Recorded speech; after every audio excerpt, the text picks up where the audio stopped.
Salve, salve ouvintes e ouvintes do podcast do lado esquerdo do muro, do Conexão Israel. Estamos de volta mais uma semana. Eu, Marcos Gorenstein e João Miragaia. Fala, João. Fala aí, Marquinhos. Fala, pessoal. Tudo tranquilo, tudo na boa. É isso aí, João. Voltamos para mais uma semana. Estamos aí gravando na quinta-feira à noite. Apesar das crianças terem voltado para a creche, a gente manteve, pelo menos essa semana, a gente nem conversou a respeito, mas aí estamos gravando na quinta-feira à noite, ao invés de gravar na quinta de manhã, como a gente fazia antes do lockdown, né? Mas enfim, quinta-feira à noite, dia 22, 15 para as 10 da noite, estamos começando aí a gravação do nosso podcast dessa semana, e uma semana em que foi a semana da reabertura, né? A semana em que a gente saiu do lockdown, de mais de um mês de lockdown, e esse é o nosso primeiro bloco. Vamos passar para ele então. Bom, saímos do lockdown. Estamos aí terminamos a primeira semana de volta às aulas. Parte das crianças voltou às aulas não todas. Vamos, antes de mais nada, aquele parênteses, né? Volta às aulas, mas creches. Crianças até o primeiro ano, né? As crianças no jardim de infância, de 0 a 6 anos de idade, 5, 6 anos, voltaram a estudar essa semana. Alguns começaram já no domingo, outros começaram um pouco mais para frente, porque as creches precisavam se organizar. Mas a gente voltou. Os números de pessoas doentes ontem foi muito, muito baixo em relação ao que a gente tinha antes, né, do fechamento. A gente chegou aí a 1.090 pessoas novos doentes, né? Lembrando que no início do fechamento, por dia, a gente tinha mais de 7.000. E agora a gente chegou a 1.000.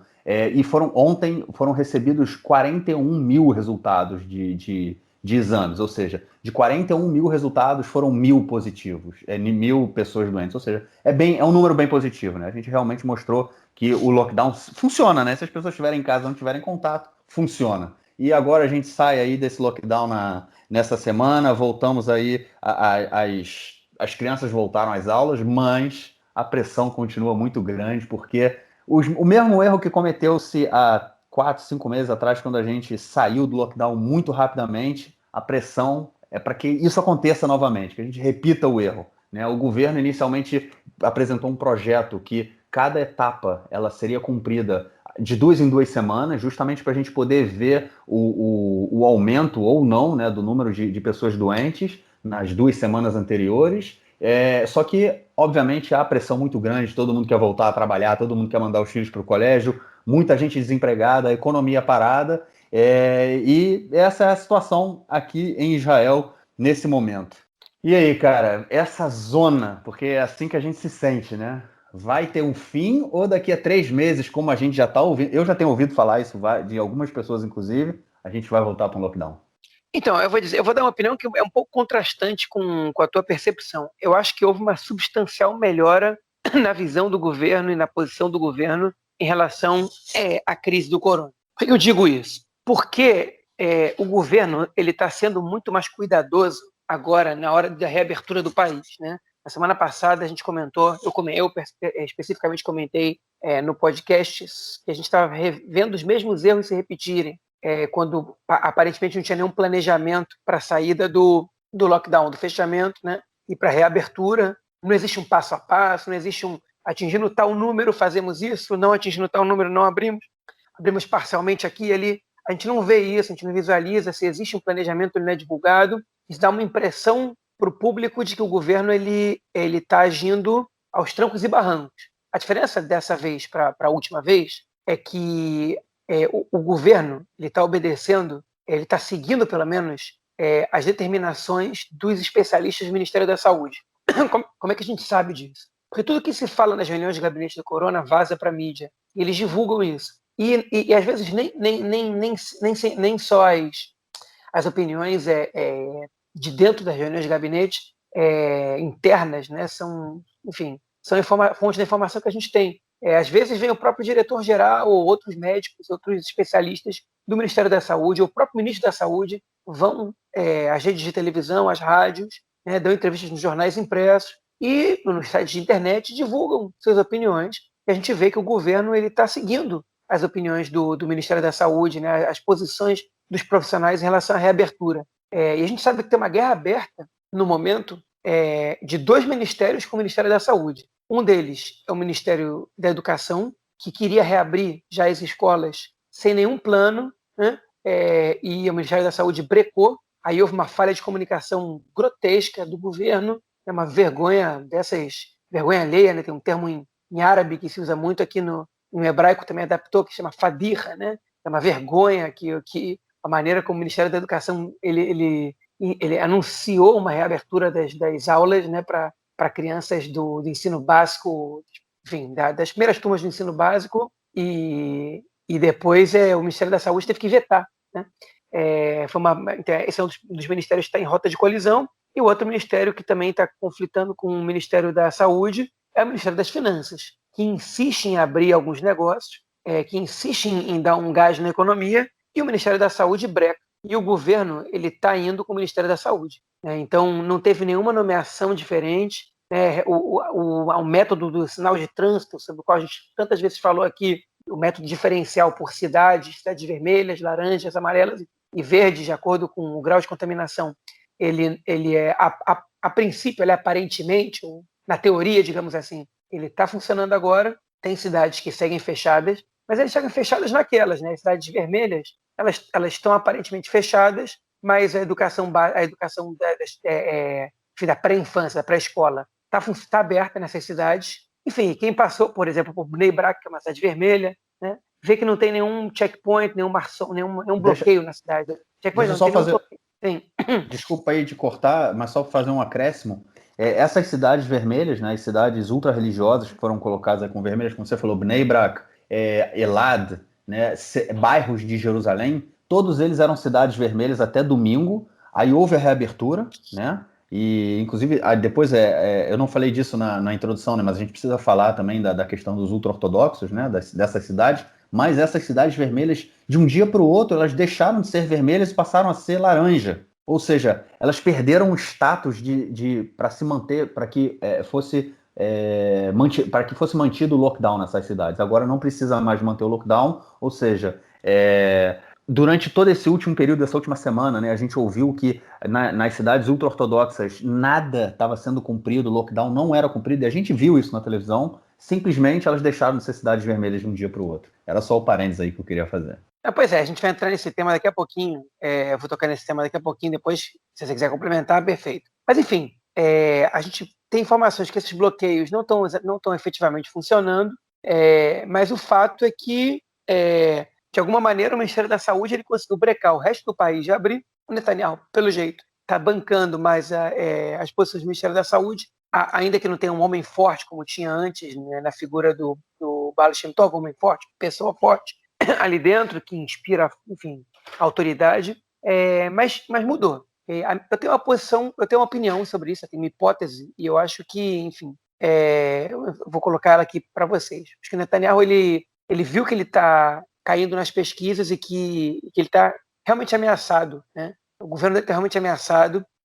O Likud pode ser que não ganhe as próximas eleições. Seria a primeira vez nos últimos 11 anos, pelo menos nem empatar, eles devem empatar. A gente comentou também sobre isso no último podcast. A economia ela está em frangalhos, e a gente sabe que durante essa crise da corona você não tem como fazer uma grande recuperação da economia. Ainda mais com um governo que se recusa, a gente vai comentar sobre isso depois também, a fazer o orçamento de 2021, né, que é fazer um orçamento de 2020 ainda, na última semana de dezembro, orçamento de uma semana, né? Enfim, o Netanyahu já entendeu que ele não vai conseguir dar um jeito na questão econômica, que ele não consegue vender a normalização com os países árabes, Bahrein, Emirados Árabes e outras possíveis que venham a ocorrer mais para frente, como um grande feito seu, como fator de convencimento da população. E eu acho que ele está apostando as suas fichas agora na figura de um estadista que trabalha pela saúde pública, né, e faz todos os esforços para preservar vidas. Eu acho que ele, enfim, pelo menos ele está tentando incorporar esse personagem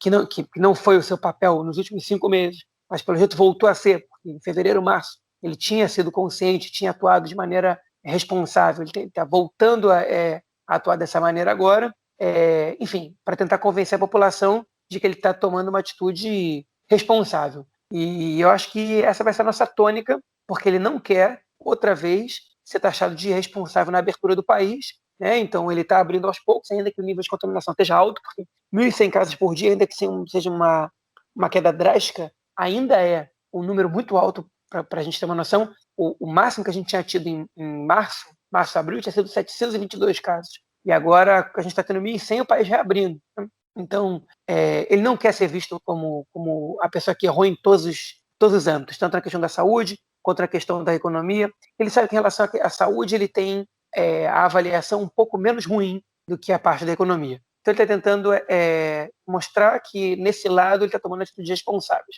Está tendo atitudes responsáveis. Mas ele, enfim, ele tem muitos telhados de vidro para conseguir, de alguma maneira, mostrar para a população, convencer a população de que ele está tomando uma atitude responsável. Um exemplo disso é que, ainda que ele não tenha tido a concordância, né, da comissão da Corona, ainda que não tenha tido a autorização, as academias rabínicas, em boa parte das cidades do país, é uma minoria, mas é uma grande minoria. A gente fala em 30%, 40% das yeshivot, das academias rabínicas, elas reabriram essa semana, né? Só para meninos, para meninas não. O que também isso, na verdade, é uma infração à lei. Você não pode priorizar. Inclusive, estão usando as midrashot, que são as academias rabínicas, as academias de estudos para meninas, para receber homens, para que tenham menos pessoas, para que eles possam estudar. Só que pela lei, em Israel, você não pode discriminar por gênero. Mas, enfim, fechando esse parênteses, a gente sabe que as academias rabínicas estão abrindo, e o Netanyahu disse: eu peço, por favor, à população ultra-ortodoxa para não fazer isso, porque isso é contra a lei, mas infelizmente eu não posso colocar 2 policiais em cada esquina do país para ver se isso está acontecendo. Enfim, ele já anunciou derrota. Ele já disse: se vocês fizerem vai ser chato, mas eu não posso fazer nada. Ou seja, na verdade a mensagem do governo foi: está errado, mas está liberado. Né? E na verdade não é que ele não pode fazer, não é verdade que ele não pode fazer. Se ele pode colocar 2 policiais em cada yeshiva, é questionável, que a gente acha que sim, tem gente que acha que não. Mas ele certamente pode agora verificar quais são as que abriram e multar e prender, né, e levar a julgamento, investigar, né, os diretores das academias rabínicas, né, levar eles a julgamento, se necessário, caso a investigação comprove que eles infringiram a lei de propósito e estão submetendo a população a um risco à saúde pública. Né? Enfim, ele tem o que fazer, ele não precisa lavar as mãos. Então é difícil ele convencer que ele está tendo uma atitude responsável quando na verdade ele está fazendo vista grossa para uma parcela da população cujo eleitorado está fechado com ele, ou pelo menos os partidos estão fechados com ele. E isso é um problema, né? É grande para o Netanyahu,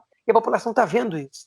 Os jornalistas estão vendo isso, eles estão apontando para isso, e a população está vendo. Então não adianta você forçar a barra, né? Então você precisa agir certo. Para você ser visto dessa maneira, você precisa agir certo. Ou você fecha a imprensa, né? Você não deixa ninguém saber o que está acontecendo. A gente não está nesse nível ainda de ataques à democracia. Mas, lamentavelmente, enfim, as academias rabínicas abriram, muitas delas abriram, contra a lei, poucas foram multadas até agora, porque a gente tem conhecimento, poucas foram fechadas, porque enfim, a recomendação do governo, e aí eu acho que eles têm razão, é de não fechar elas à força, porque bem ou mal são menores de idade que estão estudando lá, né? Mas nada impede que você leve preso, né, ainda que seja temporariamente, os diretores, os responsáveis por isso. Mas o governo até agora não deu, a polícia, o Ministério da Segurança Pública, não deu nenhuma amostra de que algo do gênero vai acontecer. Enfim, por sorte, a gente continua tendo os números melhorando, inclusive entre a população ultra-ortodoxa. Né? Enfim, a título de curiosidade, para terminar minha fala,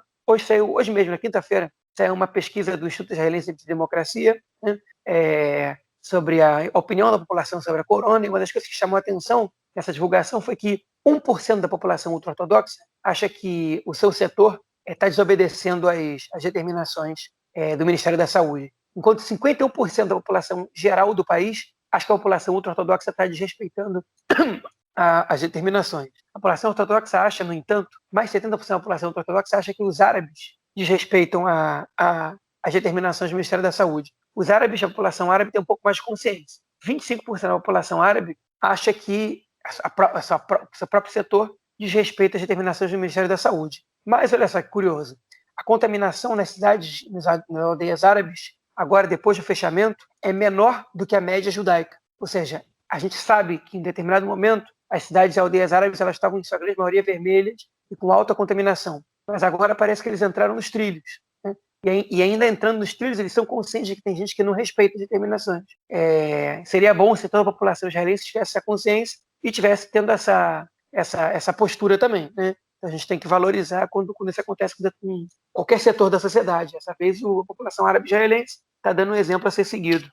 Houve uma preocupação muito grande em relação à sociedade, à população árabe, né? Porque no período anterior ao lockdown foi também o período do Ramadã, né? Na verdade foi bem antes, né? Foi em maio, mais ou menos junho, foi o período do Ramadã, que é um período festivo, né? E todo mundo vai para a rua e fazem muitas compras e tudo mais. E era o medo de que estourasse o número de doentes na população árabe. Isso aconteceu. E aí, durante esse lockdown, eles respeitaram muito, né? Inclusive, eu ouvi vários comentaristas falando que fez essa mudança de percepção foi não percepção, né? De atuação, né? Como é que chama? De comportamento. Foi que os doentes começaram a chegar muito perto deles, né? Muito perto das pessoas, né? Porque quando você não conhece nenhum doente, você não sabe de ninguém que pegou a doença, você pode falar, tá longe de mim, né? No momento que o cerco começa a se fechar, você começa a ver, opa, tá chegando perto de mim. E parece que isso foi o que aconteceu. Muitos cidadãos árabes ficaram doentes e aí isso gerou uma mudança no comportamento da população de uma forma geral. Inclusive, no final do lockdown, a proporção, né, de cidadãos árabes doentes era menor do que, não doentes, né, com o vírus, portadores, né, era menor do que a proporção de judeus portadores do vírus. Ou seja, realmente, como você falou, João, a população árabe entrou nos trilhos, o que não aconteceu com a população ultra-ortodoxa. E realmente, né, como a gente viu, eu não sei, eu fico...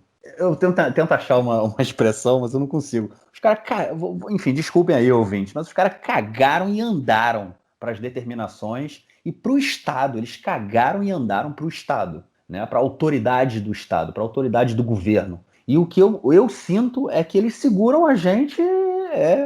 Enfim, eu não vou usar outra expressão com palavrão, mas é que eles seguram a gente, eles fazem o que eles querem, a gente está de mãos atadas, sacou? Eles resolveram não fazer lockdown, não fizeram lockdown, não fizeram. O lockdown acabou, as crianças, o governo apresenta um projeto aí para tentar voltar gradativamente, e os caras falam, não quero saber de projeto gradativo não, eu vou reabrir. E reabriu. Porra, como é que pode isso, cara? Mas a gente tem que ser justo, houve uma melhora no setor ultra-ortodoxo também de consciência, que o setor ultra-ortodoxo é muito dividido. Sim. E às vezes algumas comunidades é o rabino que define. E parte grande dos rabinos tomou uma consciência. E a gente viu que os números deles realmente baixaram. O problema é que tem muita gente que não segue a cartilha, que ignora, né? Inclusive, por exemplo, o rabino Kanievski, que é uma das duas maiores autoridades da corrente dos ultra-ortodoxos de origem lituana, né? Que são das duas grandes correntes dos judeus ashkenazitas, ele mandou abrir as academias rabínicas, né? Ele autorizou, assim, publicamente. Isso para mim, isso é crime contra a saúde pública, né? Tudo bem que é um senhor de 92 anos, que até pouco tempo estava doente de corona também, mas, enfim, ele tem que ser responsável pelas coisas que ele faz, né? Porque tem gente ali que está cumprindo com as determinações. Terça-feira eu fui para Jerusalém, que eu dou aula lá às terças-feiras, e passando pelas ruas da cidade, todos os ortodoxos que eu via estavam todos usando máscara, né? Não tinha aglomeração, os negócios nos bairros ortodoxos estavam fechados. O problema é que tem setores ali que ignoram realmente, e é uma grande maioria, uma grande minoria, né?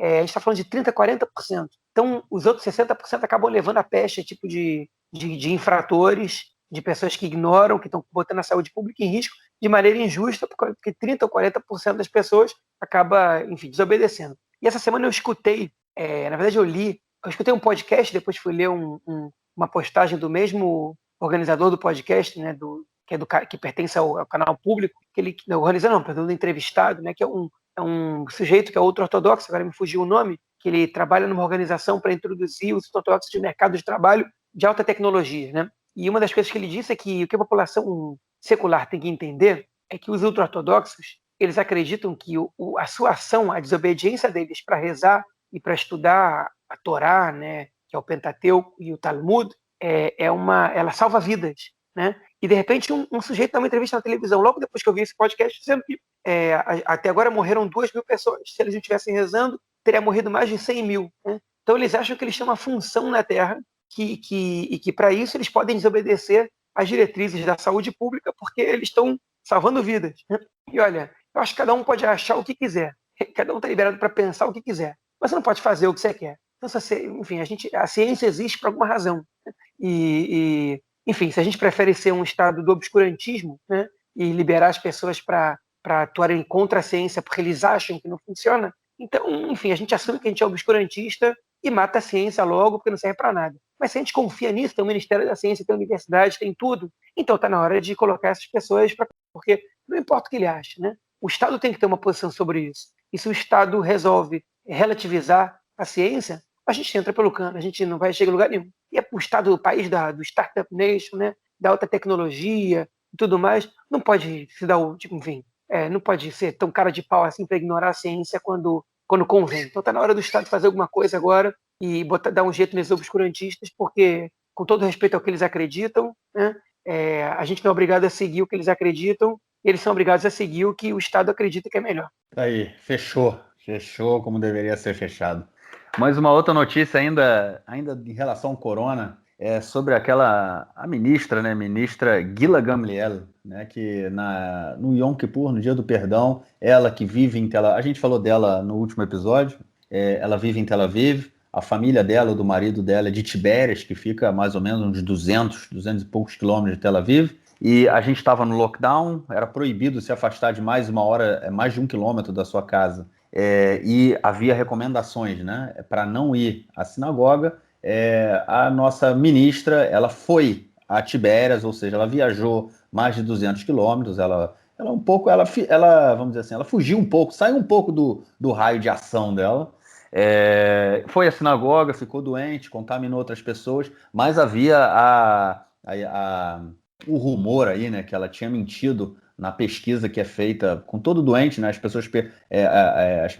O pessoal do Ministério da Saúde pergunta onde as pessoas estiveram para poder informar outras pessoas que podem ter tido contato com o doente, né? E tinha o receio aí, tinha o rumor de que ela havia mentido nessa pesquisa, e essa semana se confirmou que ela falou a verdade. Olha, foi isso. Bom, a gente não era um rumor, né? Não era um rumor, era uma informação que a gente tinha, que veio do Departamento de Infectologia do Ministério da Saúde, né? E pelo jeito, enfim, o que aparentemente aconteceu foi que a resposta não foi registrada no relatório, né? E aí que ela disse, não mentiu, ela deu as informações corretas, né?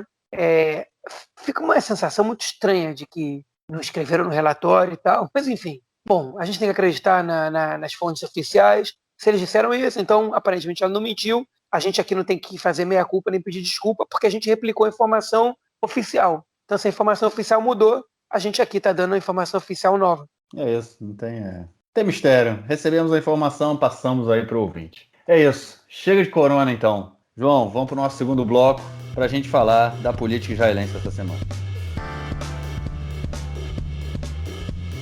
Bom, até que as coisas estavam caminhando calmamente, a gente ouvia muito falar aí do corona, da reabertura, em finanças, enfim, até que estourou aí a questão da pasta 3000, a pasta dos submarinos. O que isso estourou? Primeiro, houve uma decisão aí do Mandelblit, né, o nosso querido e famoso Mandelblit, o procurador-geral, ele resolveu engavetar a pasta 3000, que é a pasta que fala sobre compras de submarino pelo governo Bibi, que teriam sido compras ilegais, né, favorecendo aí o submarino, venda de compra de submarino e também a permissão para que fossem vendidos submarinos para o Egito, né, o que enfim, colocaria também a marinha egípcia aí num patamar mais alto, né, o que foi visto pelo setor militar como de uma forma muito negativa, né, porque afinal de contas equipara um pouco as forças. Mas enfim, o Mandelblit, né, ele resolveu engavetar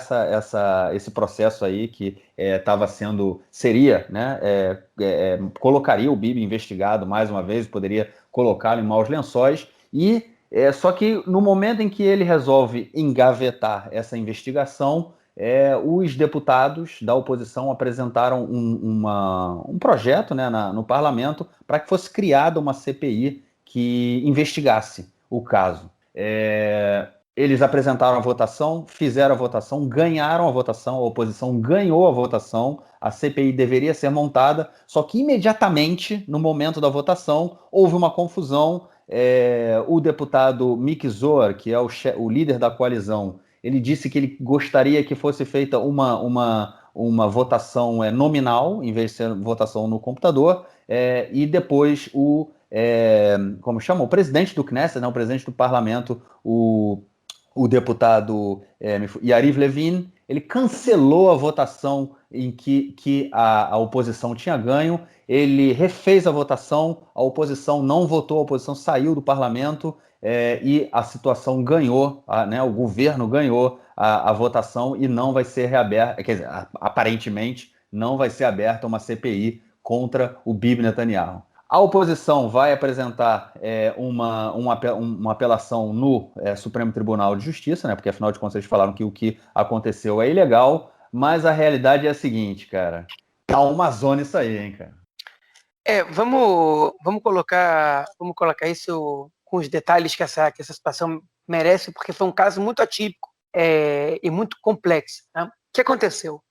O Mandelblit, como você disse, resolveu engavetar.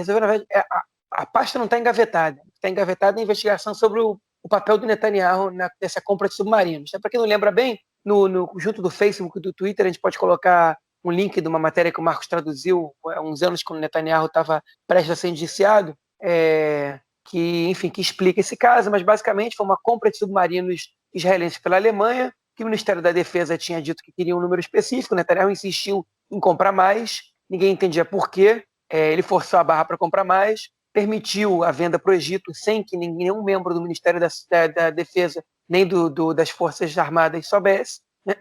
E depois se descobriu que o Netanyahu tinha tido ações de um dos fabricantes de submarino, pelo menos de um fabricante de peças para o submarino, e que ele tinha um primo também que teria a ganhar com essa venda de submarinos. Enfim, eu acho que essa é a pasta que era mais complicada para o Netanyahu se defender, mas o Mandelblit, por alguma razão, decidiu que não tinha evidências para seguir com a investigação contra ele e resolveu engavetar a participação do Netanyahu nessa situação. Alguns dizem que o Mandelblit tem receio de que essa investigação vá adiante. Ele pode se complicar também, porque ele era, no final das contas, o secretário-geral do governo, né? Nesse momento, e que talvez ele tivesse informações ali que ele não passou e que ele podia parar no banco dos réus também. Alguns dizem, eu não sei, não dá para saber, mas enfim, então a gente para por aqui. E aqui com o Meretz, que é um dos partidos de oposição, como você disse, abriu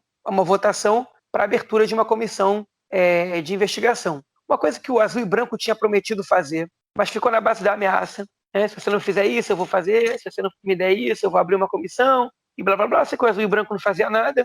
E o Meretz falou assim, quer saber? Vamos lá. Vamos ver se... Vamos abrir.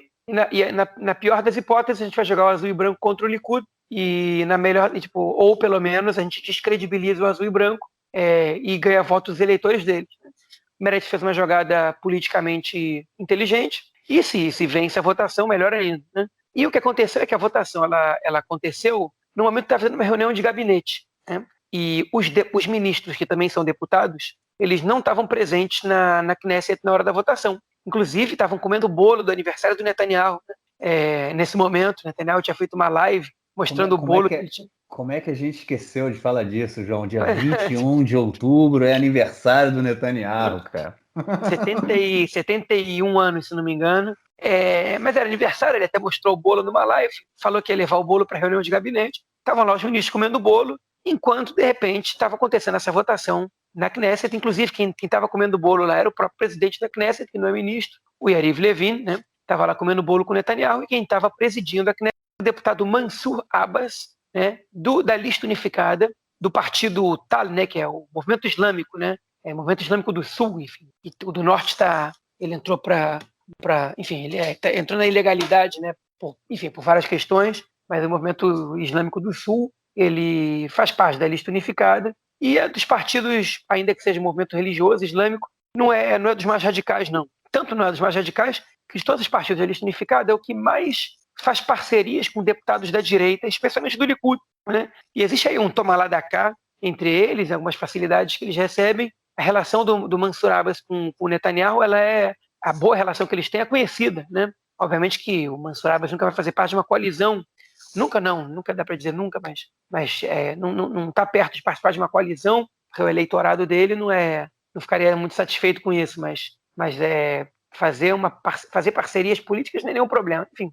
Mas por que eu estou falando isso? Mansur Abbas estava lá presidindo a votação, ele anunciou que a votação tinha começado. Bom, aí ninguém sabe qual foi a ordem das coisas, né? A votação começou, a votação eletrônica, e o Miki Zohar, que é o presidente, na verdade ele é o líder da coalizão na Knesset, né? Ele não é membro do... Enfim, existe uma discussão se ele é membro do governo ou não, né? Mas o deputado pertencente à base do governo, ele é. Mas se ele tem status para falar em nome do governo ou não, já que ele não é ministro. Enfim, ele chegou até o Mansur Abbas e disse uma coisa. O Mansur Abbas disse que não escutou. Existem imagens deles se aproximando do Mansur Abbas, só que ninguém sabe se as imagens estavam antes ou depois de ter começado a votação eletrônica. Cada deputado pode votar no botãozinho na frente do seu assento. E a oposição ganhou por 25-23 a abertura dessa comissão, né? E aí o que aconteceu foi que o Miki Zohar tinha dito que ele tinha pedido para a votação ser nominal. Existe uma lei em Israel que diz que se antes da votação acontecer, um membro do governo, oficial do governo, pedir para a votação ser nominal, ou um membro qualquer com a assinatura de outros 20 deputados, de 20 deputados, pode ser ele inclusive, solicitar o presidente da Knesset para que a votação seja nominal e não eletrônica, o presidente da Knesset tem que fazer a votação nominal. Existe uma questão, ninguém sabe exatamente se o Miki Zohar se encaixa em membro do governo ou não. Nunca aconteceu do presidente, na verdade, do líder da coalizão fazer esse pedido sozinho, sem o apoio de outros 20 deputados. Mas, enfim, ninguém sabe se isso foi antes ou depois de ter começado a votação. Se foi depois, já não tem validade nenhuma. Mas o fato é que, depois que a oposição ganhou, apareceram todos os deputados da coalizão lá, ou boa parte deles. Os do Azul e Branco não, o Azul e Branco se absteve da votação, mas vários do Likud, de outros partidos que compõem a base, e o Yariv Levin, inclusive, presidente da Knesset, que tomou a posição. Ele, segundo a lei, né, segundo a regra, a norma, ele não tem autoridade para cancelar uma decisão tomada quando o seu vice-presidente do parlamento, né, esteja em exercício, mas ele foi lá e cancelou a decisão. Cancelou. Essa adesão não tem valor. A gente vai cancelar para fazer uma votação, como o nome disso? Por nome. Falei tantas vezes agora, nominal. Uma votação nominal. E a oposição começou a gritar na vergonha, vergonha, vergonha. Começaram a discutir e se retiraram. E o governo ganhou por 44-2. Bom, pelo jeito, 2 deputados ficaram lá e votaram contra, mas o governo ganhou a segunda votação, ele cancelou para fazer outra votação, e o governo ganhou, né? A situação ganhou, votando para não ter nenhuma comissão de investigação sobre a pasta dos submarinos. E o caso foi parar na mão da Procuradora-Geral da Knesset, que também não é oficial, é o sujeito que estava no cargo expirou o mandato dele, ainda não foi escolhido, como vários cargos que estão vagos, uma pessoa para substituí-lo ainda, e ela sinalizou, ela não confirmou, que vai dar para o governo a vitória, que a segunda votação é que vale. E o Meretz está dizendo agora, não está ameaçando, eles já disseram abertamente, não se trata mais de uma ameaça, né? Se trata de uma posição que eles já afirmaram que vão tomar. Eles vão apelar para a Suprema Corte, né, para o Bagatz, para que a votação deles valha. Isso não quer dizer que a comissão vai ser aberta se essa votação passar, ela tem que passar por outras instâncias, né? Inclusive, depois o governo tem que encaminhar uma comissão tem que levar isso, na verdade, para a comissão da Knesset, que é um grupo reduzido, para nomear quem são as pessoas que vão participar dessa comissão investigativa, e o governo pode ter maioria, e se o governo tiver maioria, essa comissão ela pode ser engavetada pelo próprio governo, enfim. Isso não quer dizer que ela vai acontecer, mas ela pode acontecer caso a Suprema Corte ou a Procuradora da Knesset, a Procuradora-Geral da Knesset deem vitória à oposição, nesse caso, a apelação do Meretz, né? Agora, em 72 anos de Estado, nunca uma votação na Knesset foi cancelada dessa maneira. Nunca, jamais. Isso nunca aconteceu. Foi um negócio absurdo, bizarro, né? Que o deputado Miki Zohar, ele fala uma coisa no ouvido do Mansur Abbas, ninguém sabe o que ele falou, ele vai ali até, fala ali baixinho com ele, o Mansour Abbas, isso não aconteceu, e as pessoas começam a suspeitar que o Mansour Abbas ele começou a votação assim, desse jeito, só para atrasar, sabendo que ela não ia ser aprovada, para que os membros do governo pudessem chegar, o que causa um pouco de espanto, sabendo que ele é um deputado da lista unificada, mas quem sabe, mas quem conhece as relações que o partido Tal tem com o Likud, sabe que isso é bastante plausível, enfim. Mas parece que foi todo um jogo político que aconteceu ali, né? Para que a oposição, para que a situação tivesse tempo, né, de terminar a reunião do gabinete, ou de sair às pressas, chegar até o lugar de votação da Knesset e impedir a vitória da oposição. E se não acontece por bem, vai acontecer no tapetão. Um negócio bizarro, as cenas são bizarras, um drama, assim, de tipo, enfim, cena que parece cena de filme, parece cena de House of Cards, mas, enfim, de República de Bananas, né? Um negócio bizarro, um negócio impressionante. Enfim, vamos ver o que vai acontecer agora, porque ninguém sabe exatamente o que aconteceu na hora. Agora, soa muito, muito, muito estranho o andamento dessa situação, como foi esse processo de um falar com o outro, e de não ter escutado, e de repente não sabe se a votação já tinha começado, não sabe se não tinha começado.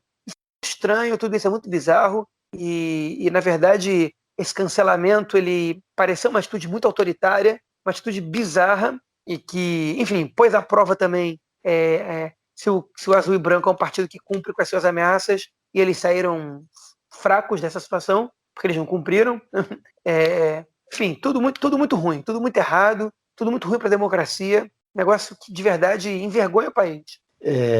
Vem cá, cara, tem algum jeito do Azul e Branco sair mais enfraquecido? Ou não tem fundo esse poço, cara? Toda semana sai mais enfraquecido, né, cara? Não termina isso. Não Eu termina falei isso. semana passada que eles tinham chegado no fundo do poço, mas pelo jeito o poço deles não tem fundo, né? Tá bravo pro Azul e Branco. Ah, mas inclusive, falando dessa coisa que você falou da suspeição, né, sobre o deputado Abbas, inclusive eu ouvi hoje um comentário no rádio, o comentarista falando que ele ele conversou com um deputado da lista unificada, só que de outro partido, né, do Balad, e ele falou que o deputado falando o seguinte, que ele espera que toda essa confusão que aconteceu, né, que levou aí ao cancelamento da votação, não afete diretamente a própria lista unificada. Ou seja, essa relação aí que você falou que tem do partido Ra'am, né, com o Likud, né, e toda essa relação aí em volta tudo que aconteceu em torno dessa votação pode prejudicar a lista unificada e a união, né, desses 4 partidos árabes de eleitorado majoritariamente árabe que já desde 2015 se juntaram aí e concorrem na mesma lista. Vamos ver. Aparentemente vai ter eleição próximo, né, no próximo período. Então a gente vai falar disso agora. Então a gente vai saber o que vai acontecer com a lista unificada. Bom, vamos então passar aí para essa próxima notícia. Você chegou a falar rapidamente aí sobre a questão do orçamento, né?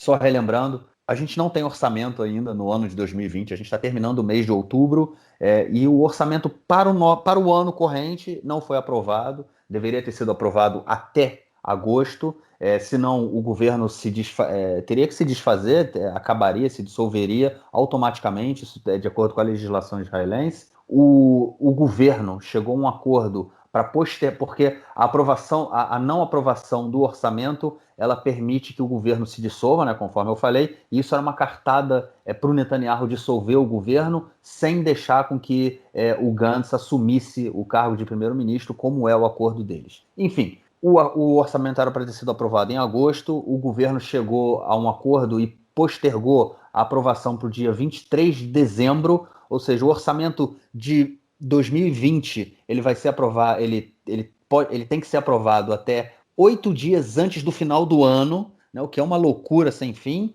Foi aprovado um orçamento emergencial, a gente falou disso em outros episódios, e o que acontece agora é que o Gantz está botando uma pressão, né? Desde a semana passada a gente falou isso, né? Que o Gantz agora virou galo de briga, né, cara? Enche o peito e vai para cima. Botou aí, tá querendo botar pressão no Netanyahu, no Likud, para que o orçamento seja aprovado o quanto antes, senão ele está ameaçando derrubar o governo. E o ministro das Finanças, né, o nosso queridíssimo Israel Katz, disse que, enfim, não vai ter orçamento, e o Gantz aí, mais uma vez, deu um ultimato. Eu tô cansado desse ultimato do Gantz, cara, que não leva a lugar nenhum. Será que dessa vez vai, cara? Não, dessa vez eu acho que vai sim, sabe por quê? Se ele esperar até março, ele dá a faca e o queijo na mão do Netanyahu. Ele precisa, enfim, ele precisa tomar uma atitude, né? Ele tem, se em março não passa por causa do orçamento, o Netanyahu, enfim, ele consegue convocar eleições ali, ele tem mais tempo, né? Ele forçando a barra para ser em dezembro, no máximo, enfim, ele coloca o Netanyahu contra a parede, porque ele já sabe que ele não vai ser primeiro-ministro, né? Isso é muito claro. Então, no mínimo, ele força uma negociação. No mínimo, ele força o Netanyahu a ter que falar, a ter que negociar com ele alguma coisa. Então, eu acho que de dezembro não passa, não. Eu aposto com você que em dezembro o governo cai, e em março, abril, a gente vai estar tendo eleições aqui. Essa é a minha aposta, né? Pode ser que eu erre, mas essa é a minha aposta. Agora, o que eu ia comentar sobre essa situação é que o Likud, o Israel Katz, na verdade, não, o ministro das Finanças, ele fala em todos os lugares que ele vai, claramente, não vai ter orçamento. Eu não tô, a gente já começou a trabalhar, mas a gente não vai fazer orçamento para 2021 porque não dá tempo. Muita gente já desmentiu o que ele está dizendo, que dá tempo sim. Ele já disse, não vai ter, não vai ter. Então, não é nem questão de você, não tem mais que colocar pressão. Você tem que falar isso uma vez só e ver se o sindicato não vai fazer mesmo. Eu acho que ele não vai fazer, né? Eu acho que ele não vai publicar orçamento nenhum. E aí a gente vai ter eleições rápido daqui a pouquinho e vamos ver o que vai acontecer. Esse governo vai completar um ano no poder no máximo, e aí a gente vai ter um novo governo aí daqui a um tempinho assumindo, sei lá quem vai ser, mas enfim, possibilidade real do Netanyahu é não ser eleito nas circunstâncias atuais, mas as circunstâncias atuais não são as circunstâncias de eleições, né? Em 3 meses tudo muda, em 6 mais ainda. Então, tinha que esperar aqui sentado, paciente, ver o que vai acontecer. É isso. Vamos então ao nosso próximo bloco, onde a gente vai falar um pouco de política internacional. Bom, essa semana a gente teve aí mais um aquecimento aí dos laços entre Israel e países do Golfo Pérsico, né? Os acordos que já haviam sido assinados com o Emirados Árabes e com o Bahrein se fortalecem, né? Estão avançando. Essa semana chegou aqui em Israel uma delegação dos Emirados Árabes no avião da empresa Etihad, eu não sei se eu estou pronunciando corretamente, mas enfim, é uma empresa dos Emirados, que veio a Israel com um avião. É legal, né, ver o avião aí dos Emirados Árabes pousando em Israel, foram recebidos, da mesma forma que a delegação israelense foi recebida lá nos Emirados Árabes, enfim, já se fala aí, inclusive em viagem de baixo custo. Todas as empresas aéreas israelenses estão querendo fazer voos para Dubai e para... Nossa, esqueci o nome da outra cidade dos Emirados também, Abu Dhabi. Abu Dhabi e Dubai. Todas as empresas israelenses querem fazer voos, inclusive eu vi na televisão, eu fiquei chocado, mas a ideia é ter mais de 20 voos semanais para os Emirados Árabes. Olha que loucura! Mas enfim, as coisas estão esquentando, estão também começando a fazer acordos em relação ao visto, se precisa de visto, não precisa de visto, e o discurso aqui em breve, possivelmente, israelenses poderão visitar os Emirados Árabes e os cidadãos dos Emirados Árabes poderão chegar aqui em Israel também. Vamos ver se isso vai realmente acontecer. O mesmo acontecendo com o Bahrein, é um pouco mais lento, mas foram também, essa semana, houve avanços aí na discussão e fortalecimento dos laços entre os dois países. Lembrando que tem um pouquinho mais de um mês, né, que a delegação do Bahrein e a delegação dos Emirados Árabes assinaram um acordo com o Bibi Netanyahu lá na Casa Branca, né, cara, com o Trump e tudo mais, um pouco antes da festividade do Corona do Donald Trump. Mas hoje foi uma delegação aí para o Sudão, uma delegação israelense para o Sudão, porque aparentemente o Sudão também quer normalizar relações com Israel, cara. Pois a situação é a seguinte: o Sudão parece que vai ser o terceiro país da Liga Árabe a normalizar relações com Israel, né? O Sudão ele está na lista que os Estados Unidos definem como de países que apoiam o terror, né? E, enfim, o governo do Sudão está se esforçando para sair dessa lista, porque os participantes dessa lista recebem sanções.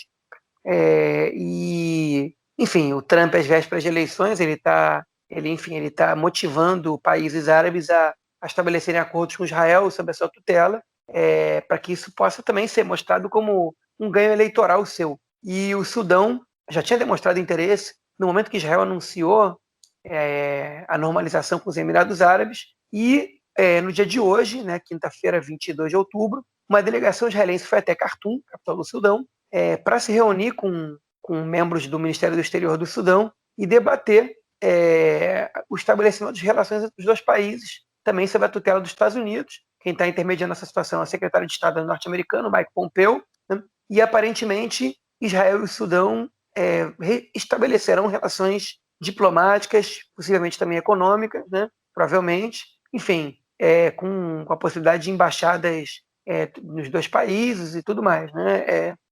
A futuro, né? Então é mais uma notícia de uma estabilização de relações, né? É evidente que o Sudão não é exatamente o tipo de país que a gente pensa quando a gente pensa na Liga Árabe, né? Israel tem relações com o Sudão do Sul, mas não tinha com o Sudão até agora. Tem um grande número de imigrantes sudaneses vivendo em Israel, número nem um pouco desprezível, refugiados, principalmente da guerra no Sudão, né? Parte deles, na verdade, era do Sudão do Sul, parte é do Sudão, enfim, no Sudão que fica ao norte. Mas, enfim, é uma boa notícia, na minha opinião, né? É uma boa notícia para Israel, é uma boa notícia para o Sudão, só não é uma boa notícia para a autoridade palestina, que se enfraquece mais ainda, né, com essa corrente de normalizações de relações de países da Liga Árabe com Israel. A autoridade palestina fica muito isolada, né, perde força política, porque, enfim, a Liga Árabe tinha uma proposta para a paz de Israel com Palestina, que trocava uma paz duradoura pela normalização e pelo estabelecimento de relações com todos os países que compõem a Liga Árabe, uma proposta feita em 2002, mas já reapresentada outras vezes, a última, se não me engano, foi em 2011 ou 2012, e, enfim, quando os países da Liga Árabe começam a estabelecer relações com Israel, essa proposta perde força, os palestinos eles perdem força também, é uma má notícia para eles, mas é uma boa notícia para a população israelense, para a população do Sudão, porque é sempre bom quando dois países estabelecem relações, né, e, enfim, e acabam com as hostilidades. Na verdade, isso, enfim, é proveitoso para a maioria das pessoas. E vale lembrar também, ainda que eu já comentei isso em edições anteriores do nosso podcast, mas eu acho que nenhum país realmente mais significativo que os Emirados Árabes, país, enfim, que é uma aliança importante, mas não é dos países mais importantes, não é um líder do mundo árabe, pelo menos no âmbito político, ainda que econômico seja um país forte, no âmbito político não é nenhum líder no mundo árabe, né? Ainda que a gente veja que os países mais populosos, mais importantes do mundo árabe, eles não estejam na mira, né, de Israel para normalização de acordos no momento, a gente percebe que existe uma tendência agora de alguns países que são principalmente mais alinhados, ou que querem se alinhar com os Estados Unidos, em especial com o governo Trump, de estabelecer relações com Israel, né? E a gente viu que, por exemplo, a Arábia Saudita, que afirmou depois da normalização de Israel com os Emirados Árabes que não ia normalizar as relações com Israel enquanto Israel não tivesse um acordo duradouro com os palestinos, o governo saudita, né, o príncipe saudita, ele de maneira inédita, né, sem precedentes, ele criticou publicamente a autoridade palestina, dizendo que a autoridade palestina não toma atitudes que trazem bem ao seu povo e que dificulta qualquer possibilidade de melhora na sua situação. É uma coisa que não acontece nunca, na verdade. Não é que não acontece com frequência.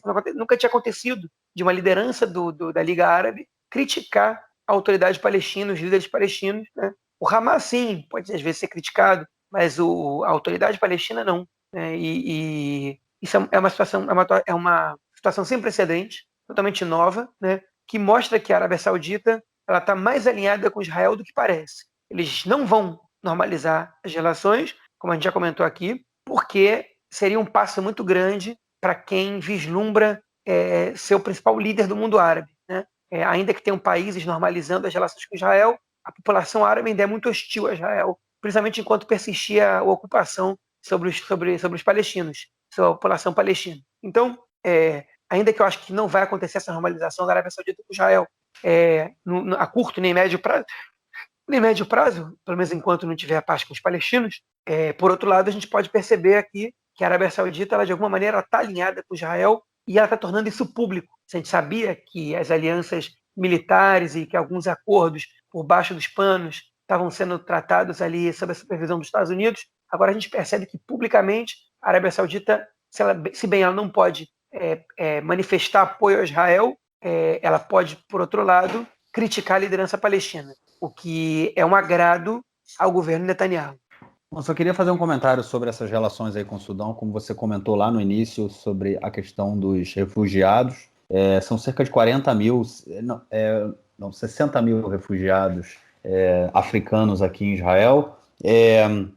Boa parte deles, como você falou, vem do Sudão. E a questão já há um tempo atrás, há uns anos atrás, o governo queria expulsá-los daqui, porque, de acordo com o governo, eles não são refugiados, né? Com o antigo governo, né? Com o governo que tentou expulsá-lo, que era o governo do Netanyahu da extrema-direita, né? Com o Abaita Yehudi, né? Do Bennett, com a Miri Regev, né? Que ainda está no governo. Enfim, não é o governo de hoje, mas o governo de 2, 3 anos atrás, eles queriam expulsá-los. Dizem que eles não são refugiados, que eles são imigrantes que vieram para cá procurar trabalho. E inclusive tem um vídeo, né, da Miri Regev, que a grande maioria desses imigrantes eles se concentram no sul de Tel Aviv, né? Por que em Tel Aviv? Porque é onde tem trabalho, né? E eles se concentram lá e já houve algumas manifestações no sul de Tel Aviv da extrema-direita pedindo a expulsão desse pessoal. Inclusive tem um vídeo da Miri Regev falando que eles são um câncer dentro da sociedade israelense. Enfim, é o nível. E me preocupa um pouco essa relação com o Sudão, porque no momento em que tiverem laços diplomáticos, pode ser que se efetivem acordos também para que os sudaneses sejam extraditados de volta para o Sudão. E, na minha opinião, de tudo que eu já li, que já estudei do assunto, a grande maioria sim são refugiados, né? Então é preocupante o que pode acontecer com eles caso eles voltem para o Sudão. Mas, enfim, houve inclusive também não enviados, né? Deputados do Meretz, eles foram ao Sudão há alguns anos investigar e ver realmente a situação no país e chegaram aqui dizendo coisas bem complicadas e mostrando que eles não podiam ser extraditados. Inclusive o governo aprovou a extradição deles, a Ayelet Shaked, né, que era ministra da Justiça, aprovou também, ela era defensora da expulsão, da extradição dos refugiados, e quem reverteu a decisão foi o Supremo Tribunal de Justiça. Então, vamos ver o que vai acontecer aí com a criação desses laços diplomáticos aí, se isso realmente vai afetar os refugiados ou não. Vamos então para o nosso próximo bloco para ouvir o comentário do nosso camarada Nelsinho Burd. Manda, Nelsinho. O basquete israelense está rolando, o basquete israelense está acontecendo. Meu caro Gorenstein, amigos do Conexão Israel, do lado esquerdo do muro, mandar um abraço para o João, que acompanha todas as notícias políticas e esportivas através da televisão e da internet. O João que está chuleando, está torcendo muito nas eleições americanas. Se o João é democrata ou republicano, eu não sei, mas se ele está torcendo muito como se fosse uma final de campeonato do mundo. Como eu falei no início, propositalmente, meu caro Gorenstein, amigos do Conexão Israel do lado esquerdo do muro, o basquete israelense continua, sem a presença de público, obviamente, cumprindo os protocolos, mas essa semana, por exemplo, o Hapoel Jerusalém derrotou o Hapoel Beersheva. A Liga Israelense ainda está parada, ocorrem também alguns jogos da Liga Balcânica, Liga dos Países Balcânicos, que seria uma liga, digamos, de segunda linha em termos europeus, mas que os times israelenses também sempre dão uma beliscada. As coisas vão acontecer da melhor maneira possível, dentro das possibilidades, e é isso aí. Até porque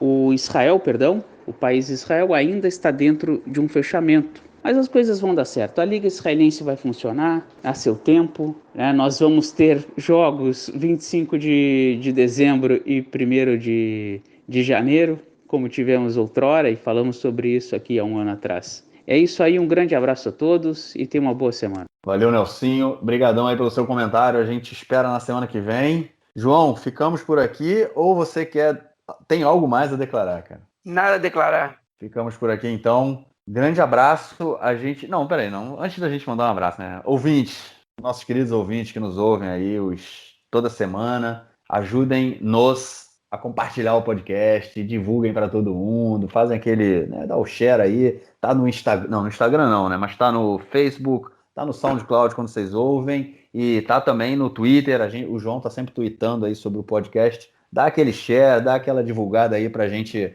trazer mais pessoas para ouvirem com vocês aí os nossos comentários semanais. Agora sim. Lembrando que ele está disponível em qualquer aplicativo de podcast. Pode ser no Spotify, pode ser no Google Podcast, pode ser no iTunes, pode ser em qualquer aplicativo de podcast que vocês vão encontrar ele aí, pelo menos nos principais. Ele é gravado no SoundCloud, mas ele está disponível nos outros. Então é isso, pessoal, dá uma força aí. Aparece em todo, procurando, tá em tudo que é canto, não tem jeito, vocês acham. Ou procura aí Conexão Israel, ou procura do lado esquerdo do muro, e vocês acham a gente. Valeu, galera. Valeu, João, também. Grande abraço, a gente se fala na semana que vem. Abraço, até mais. Tchau, tchau.